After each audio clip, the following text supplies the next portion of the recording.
ഇപ്പോൾ എല്ലാവരും മാരേജ് തന്നെ ഒത്തിരി ലേറ്റ് ആയിട്ടാണ്. ഇപ്പോൾ 30 വയസ്സ് കല്യാണം കഴിച്ചു കഴിഞ്ഞാൽ 5 വർഷത്തേക്ക് എന്തായാലും പിള്ളേർ വേണ്ട. അത് നമ്മുടെ കപ്പിൾസിൻ്റെ ഡിസിഷനാണ്. അവരുടെ ജോബാണ് അവർക്ക് മോർ ഇമ്പോർട്ടൻറ്റ്. ഒരു 5 വർഷം കഴിയുമ്പോൾ 35 വയസ്സാകുമ്പോൾ ഞങ്ങളുടെ ഏജ് വരും, മാഡം ഞങ്ങൾക്ക് ഇന്നൊരു പ്രഗ്നൻസി വേണം, മാഡം അതിന് എന്തൊക്കെ ഇൻവെസ്റ്റിഗേഷനാണ് ചെയ്യേണ്ടത്, എന്ത് കോംപ്ലിക്കേഷൻ ആയി ആഫ്റ്റർ 35 ഏജ് ആയി കഴിയുമ്പോൾ കുറച്ച് കോംപ്ലിക്കേഷൻസ് കൂടുതലാണ്. ഒന്ന്, നമുക്ക് ജനറ്റിക് ആയിട്ട് നമ്മുടെ ഡി എൻ എയുടെ ജനറ്റിക് അബ്നോർമാലിറ്റി ഓഫ് ദ ബേബീസിന് വരാം. അപ്പോൾ ആ കേസുകൾ നമ്മൾ ചെയ്യുന്ന ഇൻവെസ്റ്റിഗേഷൻ എന്നാന്ന് ചോദിച്ചാൽ നമ്മൾ AMH എന്ന് പറയും. AMH എന്ന് പറഞ്ഞാൽ ഓവറിയുടെ കപ്പാസിറ്റി, ഓവറി റിസർവ് അറിയാനുള്ളതാണ്. AMH ഗ്രാജുവലി കുറഞ്ഞു പോകും. എഗ്ഗിൻ്റെ ഇത് കുറയും. പിന്നെ എഗ്ഗിൻ്റെ ഓളി നമ്മൾ ആൻഡ്രൽ ഫോളിക്കിളിൻ്റെ മെഷർമെൻറ്റ് ചെയ്യും. എത്രമാത്രം ഫോളിക്കിൾ ഉണ്ടോ നമ്മൾ നോക്കും. പിന്നെ അവർക്ക് ഡയബറ്റീസ് ഉണ്ടോ, ഹൈപ്പർ ടെൻഷൻ ഉണ്ടോ, മെയിനായിട്ട് തൈറോയിഡ് പ്രോബ്ലം ഉണ്ടോ, TPO ആൻറ്റിബോഡി ഉണ്ടോ. സാധാരണയുള്ള മെയിനായിട്ട് ഈ 4-5 ടെസ്റ്റുകൾ ചെയ്തിട്ട് അവരെ നന്നായിട്ട് കൗൺസിലിംഗ് കൊടുക്കും.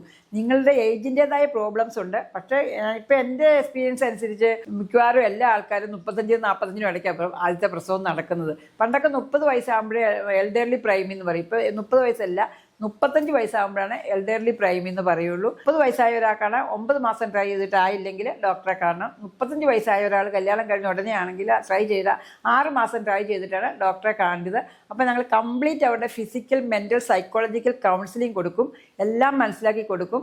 എന്നിട്ട് ആയില്ലെങ്കിൽ ഒരു 6 മാസം നിങ്ങൾ ട്രൈ ചെയ്തിട്ട് ആയില്ലെങ്കിൽ പിന്നെ നമ്മൾ അടുത്ത സ്റ്റെപ്പ് എന്താണെന്ന് അവർക്ക് പറഞ്ഞു കൊടുക്കും.